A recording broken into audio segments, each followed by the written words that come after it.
All right, Texas voters hit the polls to decide on everything from mayor to city council seats and millions in school bonds. We'll take a look coming up. And measles cases in North Texas are rising after another county revealed new cases. How health officials are working to prevent more cases from developing.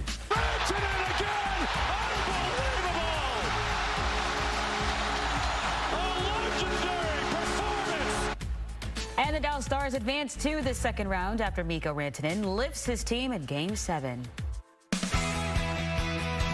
Good Day Sunday, here for you on Fox 4.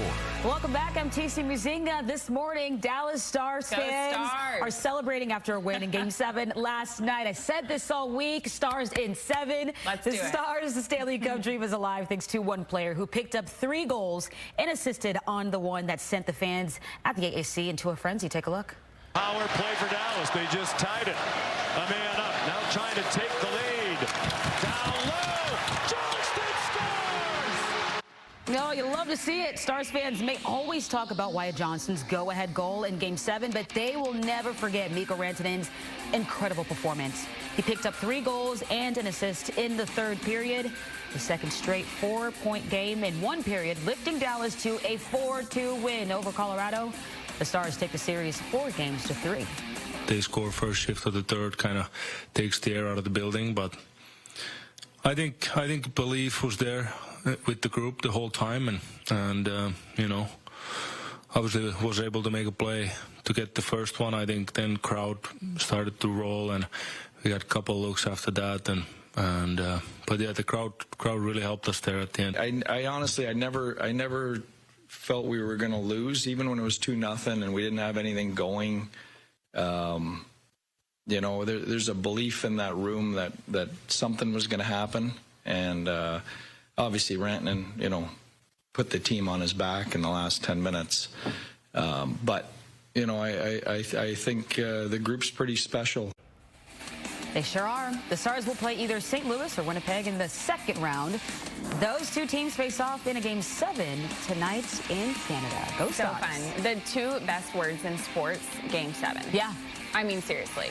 And the Stars delivered last night. So we'll find out later tonight what our schedule looks like. But I am pumped. This is so exciting for Dallas right now. This is the energy we need. We really, you know, I really feel like we needed it. You know, after some hurt with the Mavs and, you know, a disappointing Rangers season last year, the Cowboys, all the above. You know what?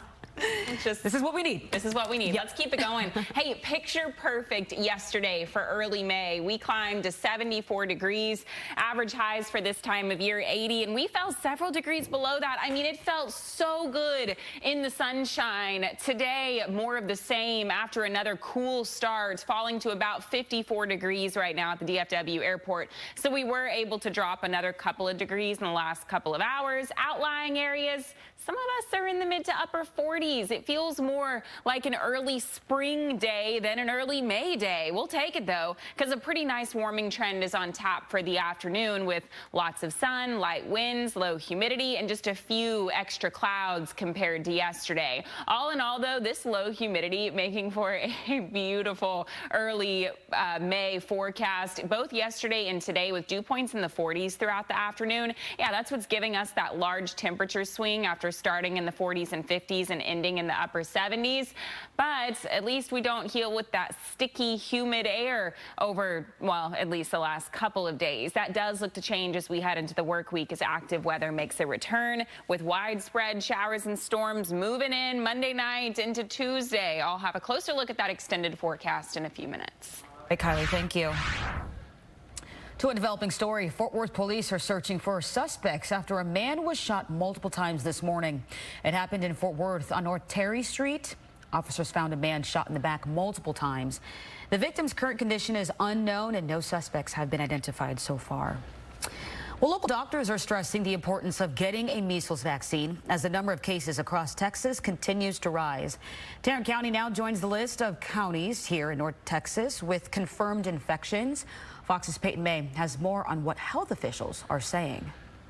I think sometimes we think about it, it's like, oh, maybe it's just a cough, it's a runny nose, but it can definitely develop into something very serious. Measles cases across Texas are ramping up, totaling to a little more than 680 since late January. And while the vast majority are in West Texas, Dr. Diana Cervantes, an associate professor at University of North Texas Health Science Center, says Tarrant County will now be tracing exposures of 2 measles patients. They definitely interview the person. They ask them where they have been. They ask them when their signs and symptoms started, because you're going to be most contagious the 4 days before and the 4 days after the rash onset. The county confirms the residents with measles are an adult and a child, both living in the same household and both unvaccinated. While contagious, the 2 visited Methodist Mansfield ER.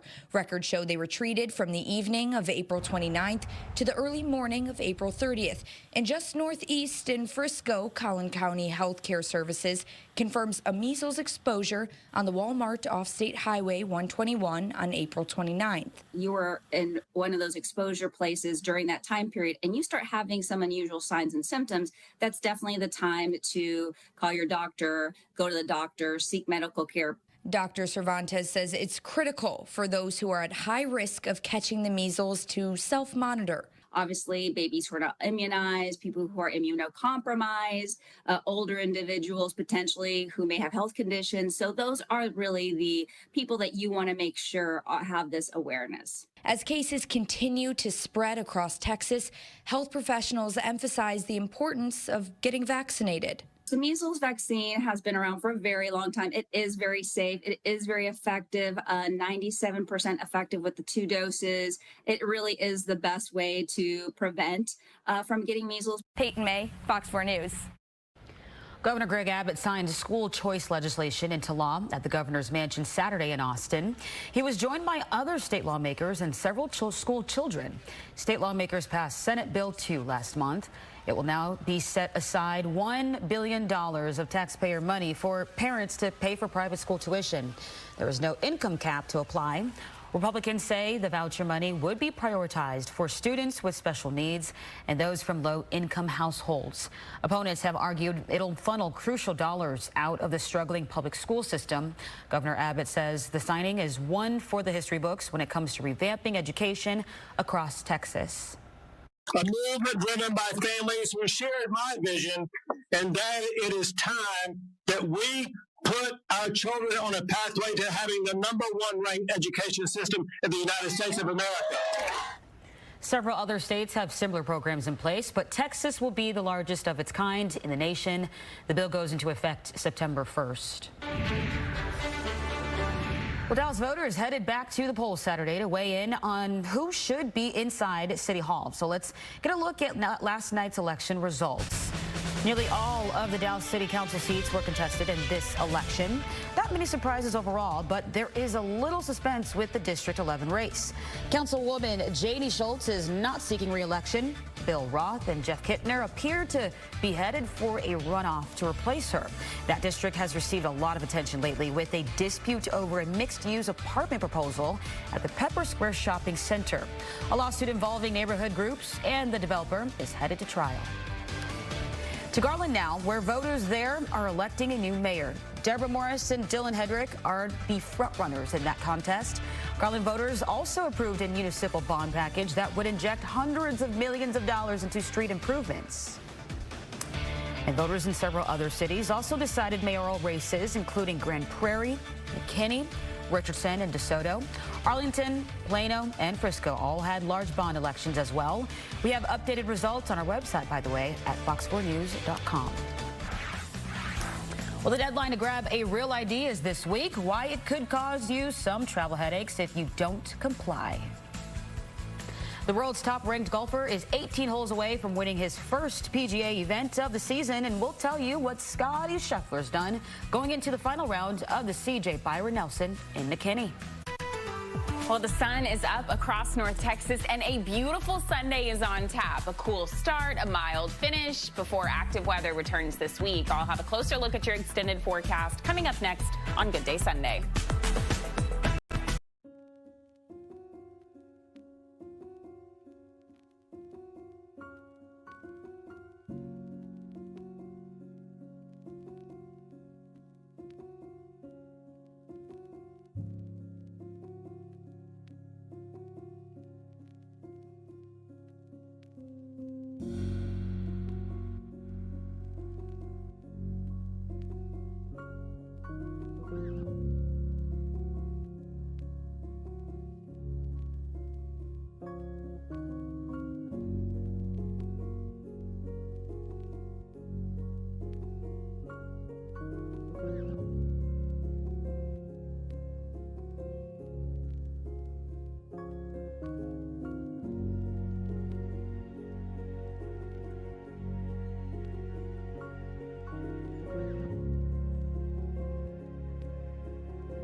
If you're just tuning in, thanks for starting your morning with us on Good Day Sunday. 712 is your time right now, and it's 54 degrees out there.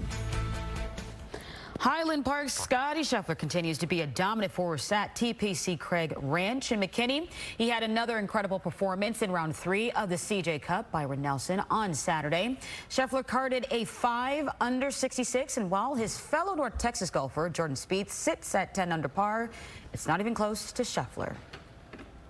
So here's a look at the leaderboard going into the final round. You see Scheffler at 23 under par. That's 8 strokes better than 3 golfers. And you can see Jordan Spieth is 13 shots off the pace at 10 under par. Scheffler's final round tees off this afternoon shortly before 1 o'clock. Well, yesterday, Hillcrest High School in Dallas honored a former student during his class 50th reunion.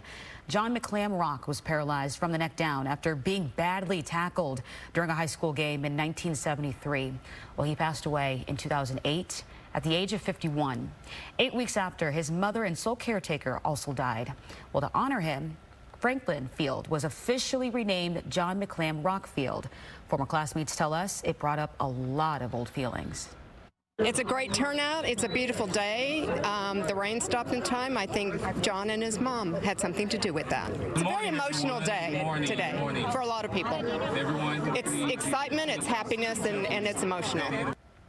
Well, former classmates say that he taught the class of 1975 you can still have joy no matter how much adversity is thrown your way. Big message there. I love that. So happy they could honor him. Yeah, there is so much going on across North Texas this weekend. And honestly, for early May, I don't think we could have asked for a better forecast. I mean, the smoke out in Arlington. We have Mayfest in Fort Worth. Obviously, Fox 4, a proud sponsor. And the final round of the Byron tees off this morning. Picture perfect for golf. Yeah, if you don't have a tee time scheduled yourself and you have plans to head out to TPC Craig Ranch, by noon, we're just shy of 70 degrees, lots of sun, highs today in the mid to upper 70s, maybe a couple more clouds than what we saw yesterday, but those winds are going to stay light. A little bit of a difference. Yesterday, we saw winds remain out of the north. Today, I think we see easterly winds take over, and they could gust upwards of 5 to 10 miles per hour through the afternoon. Nothing crazy. High pressure remains in control for one more afternoon before it heads off to the east. That will allow for winds to increase out of the south and east throughout the day tomorrow, and an active stretch of weather to set up across North Texas. Low to mid 50s out there right now. Nice shot at the DFW airport this morning. Winds are light and out of the south-southwest. We'll eventually see them transition out of the east through the rest of the day today. Dew points are in the 40s, and dew points will stay in the 40s through the entire afternoon. That is that beautiful dry air that we were spoiled with yesterday. That's a repeat this afternoon. Thanks to that dry air, that's why we were able to climb so much through the afternoon and then plunge back into the 40s and 50s overnight. Remember, dry air doesn't take as long to heat up as that moist air, which is why another day with a large temperature swing is on tap. Upper 40s for eastern and southeastern parts of North Texas, as well as those outlying areas, climbing into the mid and upper 70s this afternoon.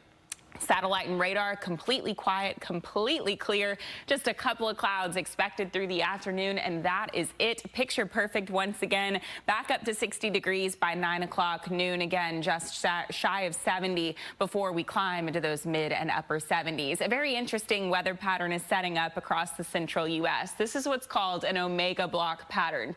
It's going to place North Texas under the influence of an active next couple of days with a couple rounds of showers and thunderstorms expected. So we're going to enjoy one more completely dry day before those thunderstorm chances make a return. We'll start to see them spread in from the west throughout the day tomorrow, with scattered showers and storms overtaking a good chunk of North Texas late Monday and into Tuesday. On Tuesday, we're going to be focused on the potential for a couple of gusty storms, especially for southern parts of North Texas. But I really think that heavy rain threat is going to be the greatest concern over the next couple of days. By tomorrow morning, partly cloudy skies skies with an increase in cloud cover expected through the rest of the day as showers and a few rumbles spread in from the west. We could see a little bit of a break by 8, 9 o'clock tomorrow night before more storms fire up and head in through the first part of the day on Tuesday. But then what happens after that is still kind of in question. We could see additional development Tuesday afternoon if the atmosphere isn't as worked over from Tuesday morning storm. That's going to be a wait and see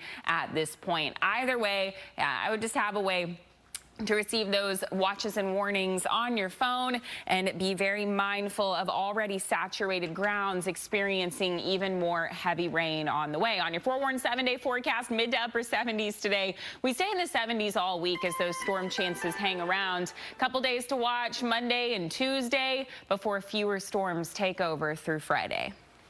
All right, Kylie, thank you. Well, the Real ID enforcement deadline is quickly approaching on May 7th. Soon, Americans will not be able to fly domestically without them.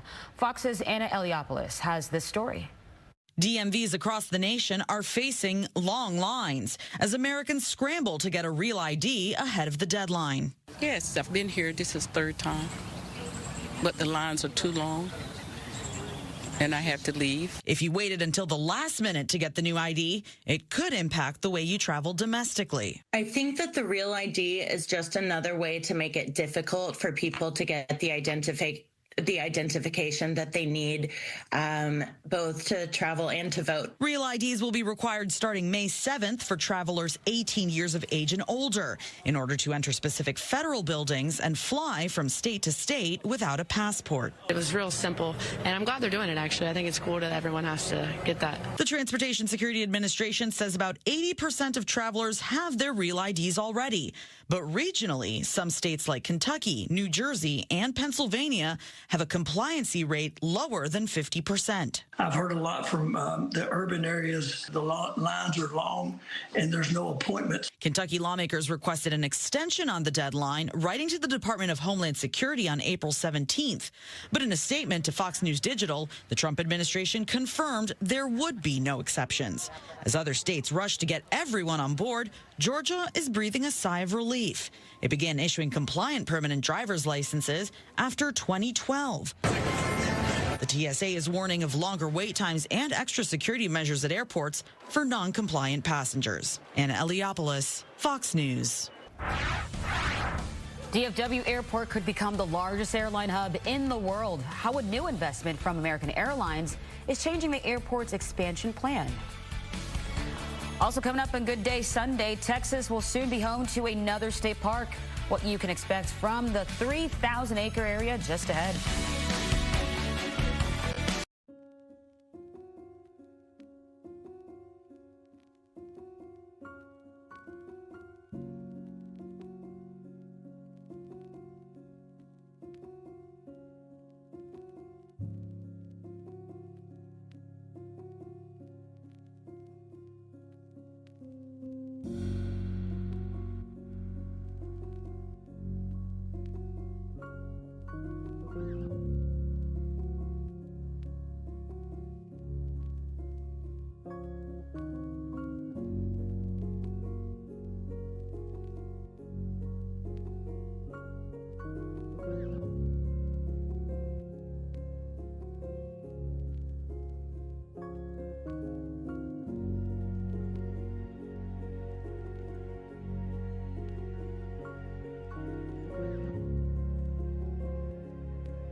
back. 21 minutes after 7 o'clock on this Sunday morning, and 54 degrees out there as we take a live look at the airport. And speaking of which, DFW Airport and American Airlines announced plans that will likely make DFW Airport the largest airline hub in the world. American Airlines agreed to invest $4 billion to double the capacity of Terminal F. Fox 4's Lori Brown has the story. The North Texas economy, anchored by the great cities of Dallas and Fort Worth, is booming. DFW Airport, just last month, was reaffirmed as the third busiest airport in the world. The slowing national economy is not slowing down any plans at DFW International Airport. While the national economy may see some softening demand in the near term, we continue to project significant long-term growth in passenger traffic at DFW for decades ahead.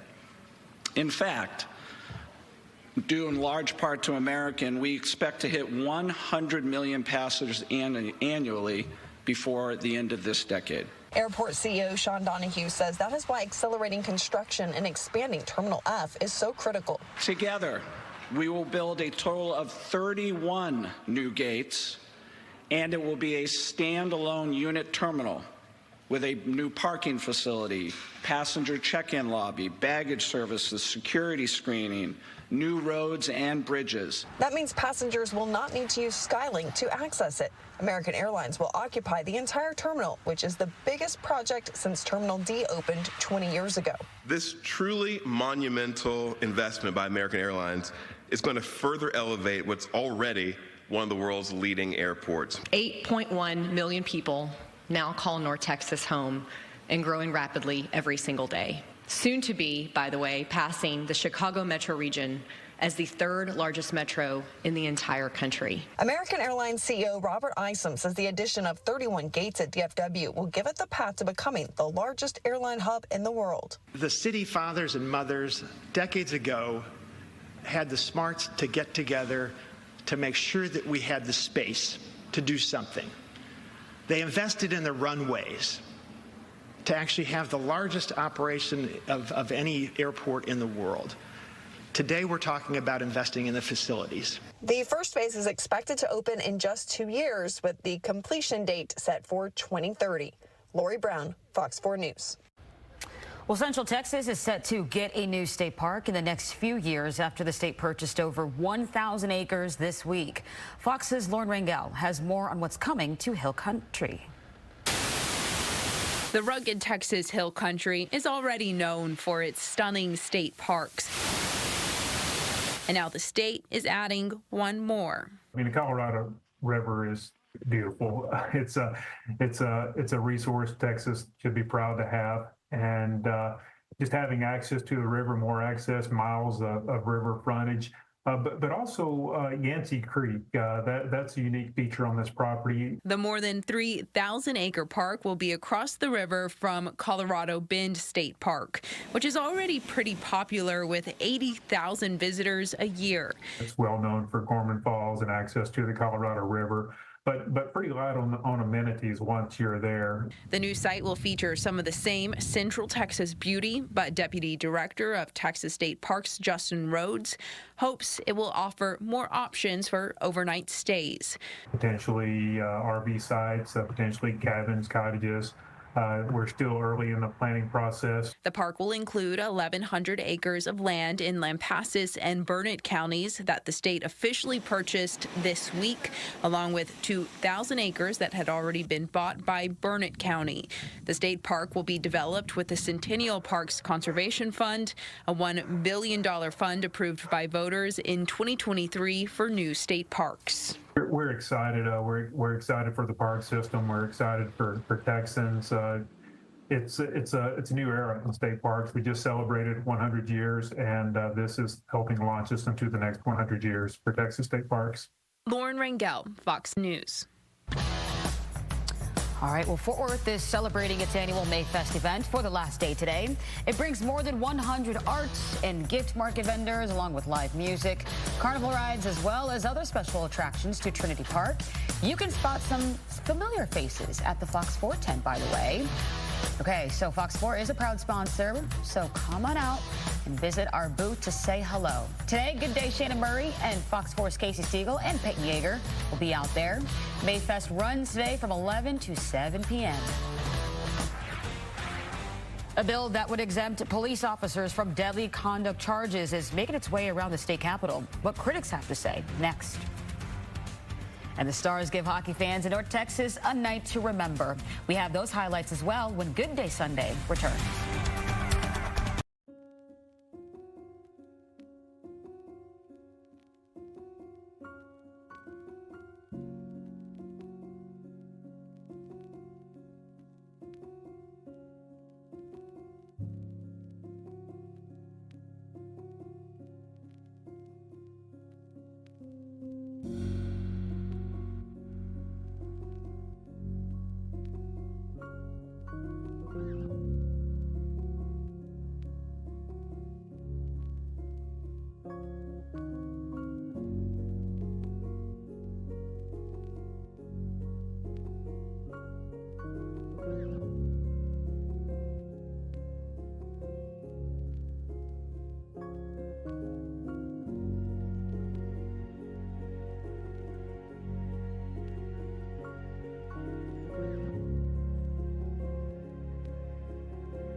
Good Day continues at 7:30 a.m.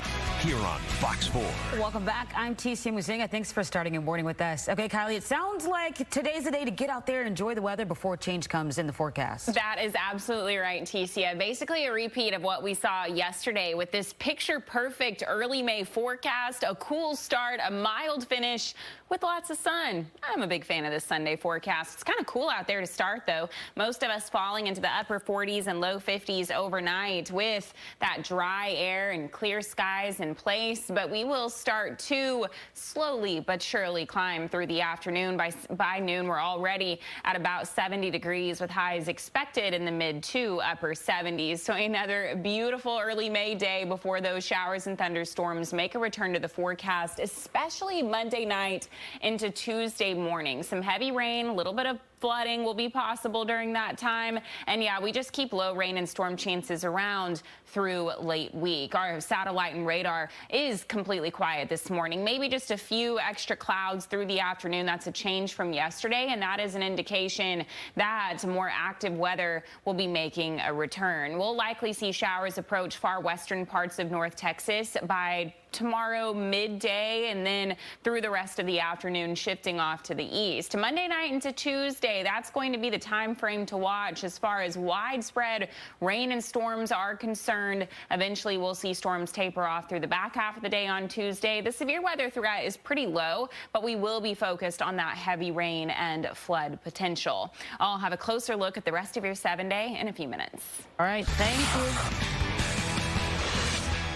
All right, the Stars Stanley Cup dream is alive thanks to one player who sent the fans at the AAC into a frenzy. Fox 4's Jeff Cole breaks down last night's game.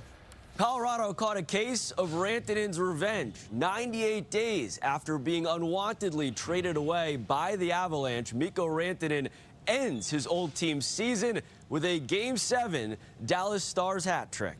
Would you use the word revenge to describe this? Like, how badly did you want to beat the team that traded you?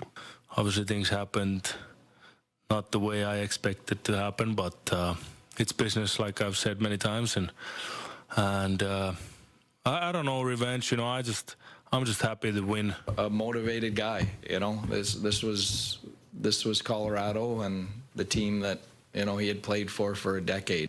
When Dallas traded for Rantanen at the deadline, the Stars became the betting favorites to win the Stanley Cup. But Dallas then limped into the postseason, losing 7 straight games to end the regular season. Mikko's dominance in games 5 through 7 against his former team was season-saving and potentially a championship turning point. For perspective, Rantanen had 5 goals and 13 assists in 20 regular season games for Dallas. In games 5 through 7 of this series, 5 goals, 6 assists, leaving the ice Saturday night with 12 points, more than any other player in the postseason. Just had that look on his face that he was going to make some huge plays, which, obviously he did. He just decided that, that we were not going to go home. It's the 3rd year in a row the Stars have won a Game 7, but Dallas had never trailed in 23 against Seattle or 24 against Vegas. Head coach Pete DeBoer is now 9-0 in Game 7s, a new NHL record. 7 of them have been home games, and 1 in the bubble, maybe, I thought I read. So that's real. I don't believe we win that game if we're not playing at American Airlines in front of the Dallas fans. I've only been a part of one other game like that, and that was San Jose, Vegas. We had a 3-0. We were in a 3-0 hole. Game 7 again. But the fact that I've won 2 Game 7s on the right side of that type of game is just it's crazy. Avalanche head coach Jared Bednar said this Colorado team was his best since the 2022 Avs that with Rantanen won the Cup. On Saturday, the Stars survived and advanced without their top goal scorer, Jason Robertson, and top defenseman, Miro Heiskanen. I think there's something special going on. We need to get those guys back. But, I believe there's something special going on.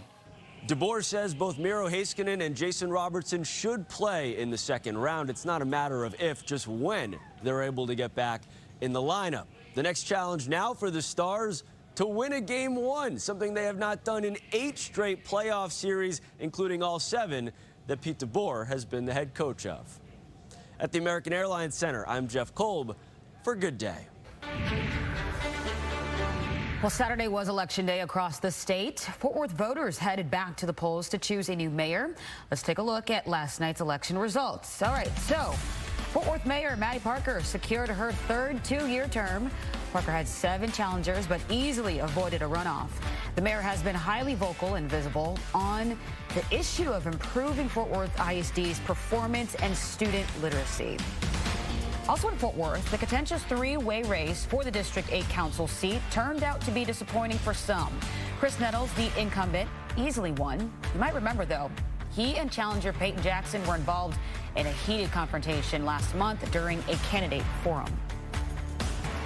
In other contests, there were several school district bond elections. Voters approved a massive $2.3 billion proposal in the Salina ISD for new schools. Voters also approved a large bond package for improvements in the DeSoto ISD. Similar large bond packages were approved in Mesquite, Lissa, and Argyle ISDs. We have those results on our website at fox4news.com. The Lone Star State has officially voted for a new city. It will now be the official home of Elon Musk's company, SpaceX. Results from Cameron County show voters, many of which are SpaceX employees, supported the incorporation in a vote of 212 to 6. Starbase will now be turned into a city. Elon Musk's space technology company has used this region near the U.S. border, Mexican border, since 2014. Well, a bill that would exempt police officers from being charged with deadly conduct is moving forward in the Texas House. It's a charge prosecutors have used to arrest and convict officers accused of misconduct while on duty. Peyton Yeager reports. Have all members voted? There being 103 ayes, 41 nays, 2 present not voting, Senate Bill 1637 is passed to 3rd reading. A bill aiming to increase the protection of law enforcement officers advanced through the House Tuesday afternoon. House Bill 2436 and its companion, Senate Bill 1637, would exempt law enforcement officers from being charged with deadly conduct for actions taken in the line of duty.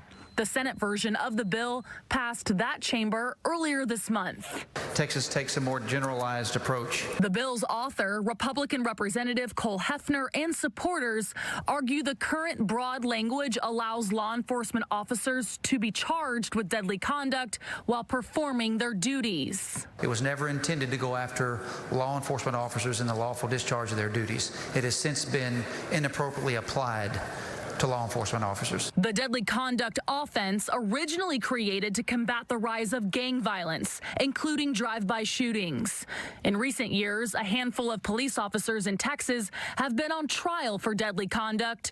Officers in Dallas were indicted on deadly conduct charges after launching rubber bullets against demonstrators in 2020. Critics of the bill say this bill would encourage reckless conduct by police officers. Involved in being a police officer, and that's enough to absolve them of any responsibility. It does not absolve them of any responsibility. Absolutely does not. They are still held accountable under Chapter 9 of the Penal Code, which spells out what actions are justified and okay and what are not. Democrat Representatives Harold Dutton and Barbara Gervin Hawkins offered up some debate Tuesday, ensuring all police officers will still be held accountable. And can you assure this body this is not immunity? This is not immunity. Peyton Yeager, Fox 4 News. Well, the Rangers try to find enough offense to pick up a home win against Seattle. Those highlights coming up next. Hang tight. And you know what? The newest Cowboys players try to impress their coaches at this weekend's rookie minicamp. We hear from head coach Brian Schottenheimer when Good Day Sunday returns.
Welcome back, 7:41. As we take a live look outside, looks like the camera froze out there. Oh, there we go. 54 degrees out there. It's a little chilly for the camera, maybe. Who knows? Okay. Well, the Rangers' struggles at the plate continue. Corey Seager returned from the injured list. He scored the run that tied the game, but the pitching controlled everything until the 9th inning. Seattle got the big hit to take the lead. The Rangers failed to respond, losing 2-1. And yet another frustrating night at Globe Life Field in Arlington. The Rangers have lost 4 in a row. They'll try to salvage the final game of the Seattle series this afternoon. And the Cowboys used day 2 of rookie minicamp to see the talent of this year's draft class, as well as a number of college free agents. And of course, the one player getting most of the attention is first-round draft choice Tyler Booker. The former Alabama guard is among 7 draft picks to sign their NFL contracts. Just 2 more to go. Head coach Brian Schottenheimer says this weekend is about getting these young players acclimated to their new football environment. This weekend is always exciting. You see the nervousness with some of the players, but also the excitement. A lot of these guys have been dreaming about this day their entire life, going to play pro football and be selected, or at least have an opportunity to, compete. But for me, I love being on the grass. Like that's where, as a coach, you truly are. You get lost. You get lost in the moment. You get lost in the chance to connect and put hands on and get involved in the drills. Like, I'm a very on the go coach. All right, the Cowboys rookie minicamp concludes today at the Star in Frisco, and it's going to be nice out there for them. I mean, I don't think it gets much better than this Sunday forecast. There's so much going on across North Texas this weekend. Final day of Mayfest today. Yep. Fox 4, a proud sponsor. If you have plans to head out to Fort Worth, lots of sun is on tap, highs in the 70s, basically a repeat of what we saw yesterday, and that's a good thing. Yesterday was pretty close to perfect. We will climb maybe a couple degrees above what we topped out at yesterday afternoon. Just a few extra clouds, too, compared to yesterday's ample sun and those light winds hanging around. Winds will be out of the east later today, too, and then eventually shift out of the south and east throughout the day tomorrow. With the return of those southeasterly winds, that's a sign that some changes are on the way. Southeast winds pull up more Gulf moisture, and you will notice it throughout the day tomorrow, especially because we have shower and thunderstorm chances to discuss over the next several days. This morning, though, beautiful shot at the Texas Motor Speedway. It is race day as well. Temperatures are in the low to mid 50s out there right now. Winds are still calm and will stay on the lighter side through the rest of the day. With sunshine, light winds, low humidity, a pretty large temperature swing is expected. So we're starting in the 40s and 50s, and we'll easily end another 20 to 25 degrees warmer through the afternoon. Our satellite and radar is still quiet, with high pressure remaining in control. High pressure will start to move off to the east, though, later on this afternoon and tonight. That'll set the stage for more active weather returning to the forecast. Our temperatures this morning, most of us falling into the 40s and 50s to start. McKinney jumping up a couple of degrees in the last 30 minutes, now up to 50 degrees, but Denton holding on to one of the coolest spots, down to 47. This dew point forecast, this is one of the best parts of your Sunday forecast. We're going to keep humidity on the low end, with dew points expected in the upper 40s all afternoon. With dew points in the upper 40s to about 50 degrees and temperatures in the mid to upper 70s, that is very low relative humidity, very dry air hanging around for one more afternoon. We will take it. Back to the 70s today, lots of sun, winds staying light and out of the east. Tomorrow, we're going to be watching scattered showers and some rumbles heading in from the west as the day wears on, about 40 to 50% coverage there. Now, Monday night into Tuesday, that's our high coverage rain and storm event. In fact, I think heavy rain will be the greatest threat with the storms that head in, but there still could be a couple of marginally severe storms, especially for southern parts of North Texas, with gusty winds and small hail as the greatest threat. But this is not a large-scale severe weather threat tomorrow night into Tuesday. That's thanks to what's called this Omega blocking pattern. It basically keeps the central U.S. in a pretty stagnant weather pattern. You're either on the dry side or you're on the stormy side, and we have a little bit of both throughout the work week. The stormy side tomorrow night into Tuesday, and then it looks like shower chances taper off as the week wears on. We'll start to see just a couple of clouds through this afternoon, partly cloudy skies tonight, becoming mostly cloudy throughout the day tomorrow with a few showers and storms heading in. Monday night into Tuesday, widespread showers and storms approach. And yes, a couple of stronger storms will be possible, but I really think that heavy rain threat is going to be the greatest threat with storms that approach. On your forewarned 7-day forecast, we can't keep the rest of the week dry just yet. About 20 to 30% coverage Wednesday through Friday of next week. And at this point, it looks like we dry out just in time for Mother's Day weekend. All right, in this week's Here and Now, how a local nonprofit is working to keep girls safe from human trafficking.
Another live look, outside over at Trinity Park. It is 9 minutes to 8 o'clock, 54 degrees out there.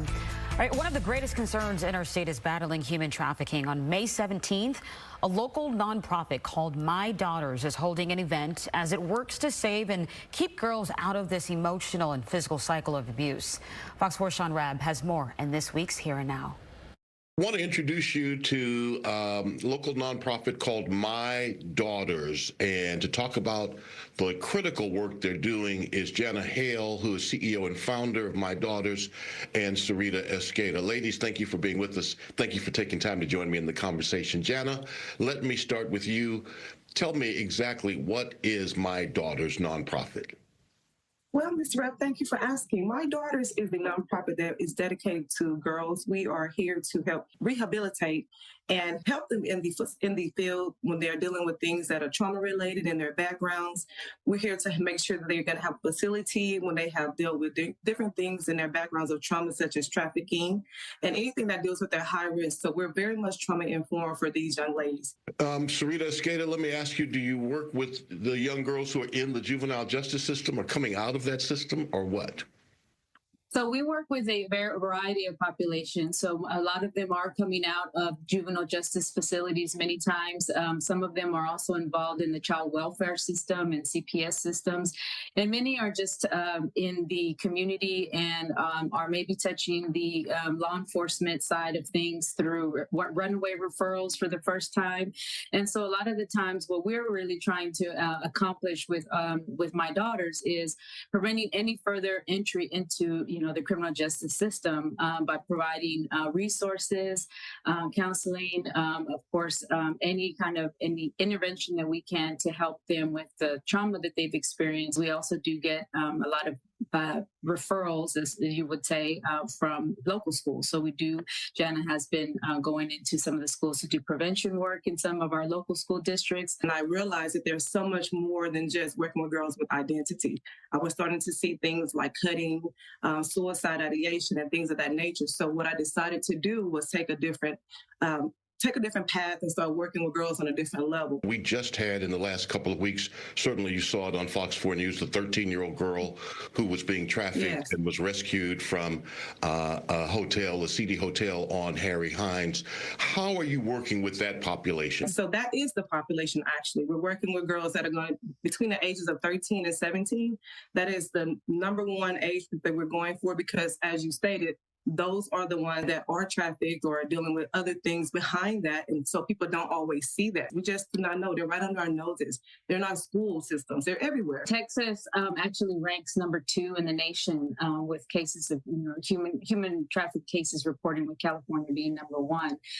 In the DFW area alone, I want to say in Texas, again, about 80,000 cases are reported annually. In the DFW area, about 40% of those are our cases. Really working with collaborating with partners in the community, schools, to be able to identify and try to help as many of these young ladies, and sometimes boys as we can, but primarily, as you know, the demographic is young girls. Yes. So tell me about your upcoming event, the 5K Run, Texans Against Child Trafficking 5K Run. Tell me about that.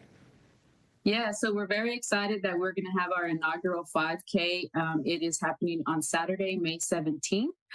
It's going to be at the Trinity Park, Duck Pond in Fort Worth. If you're not in the DFW area and you can't be there maybe on May 17th, that's okay, because you can register for our virtual run, because we have an option for that as well. We want to be able to get this topic and this issue in front of as many people as we can. Jana Hale, where can people register?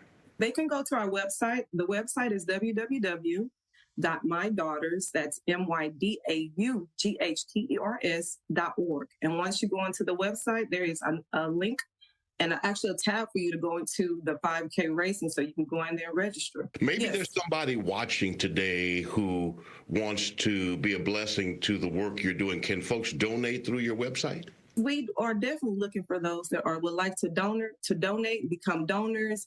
For My Daughters, actually, we're looking for donors for the actual organization as well. And we're looking for sponsors for the 5K race, for the Texas Against Child Trafficking race.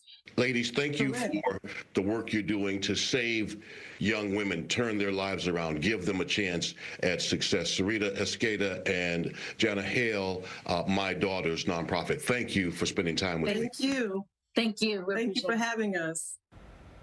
All right, let's take a look at what's happening this week. If you're a fan of those little blue cartoon characters, the Arlington Museum of Art is offering a big adventure waiting for you. The Smurf Experience opens Wednesday at the Arlington Expo Center. This is a hands-on, high-energy, fully immersive attraction. It follows the Smurf family as they try to save the world from an evil wizard. The 75-minute experience includes 9 mission zones, scavenger hunts, obstacle courses, and virtual reality. It comes ahead of the release of the newest Smurf movie this summer.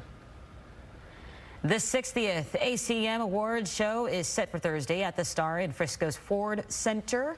This is the longest-running country music award show, and it is once again being hosted by award-winning singer Reba McEntire.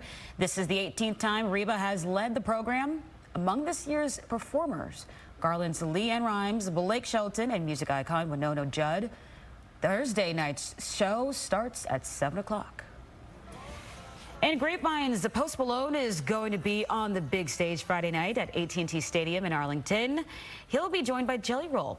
You'll want to get there early, by the way. That's because between 12 noon and 6 o'clock, Post Malone's Travelin' Tailgate will be there with great food, music, exclusive merchandise, and more. The Grapevine native wants you to get the weekend off to a fun start. Love I like some that. Posty. He's awesome. He is so talented. The absolute best. Okay, let's take another look at your forewarned 7-day forecast. Active weather returns to the forecast this week, which is why we're just gonna enjoy this Sunday. Beautiful early May day, mid to upper 70s, lots of sun, light winds, showers and storms spread in from the west throughout the day tomorrow, becoming more widespread Monday night into Tuesday through the first part of the day. We can't keep the rest of the week completely dry, but there are some indications that we're in between systems by Mother's Day weekend. All right, Kylie, thank you. And thank you guys for tuning in all weekend. We'll see you again for Fox 4 News at 9 o'clock. Have a good day and enjoy the weather.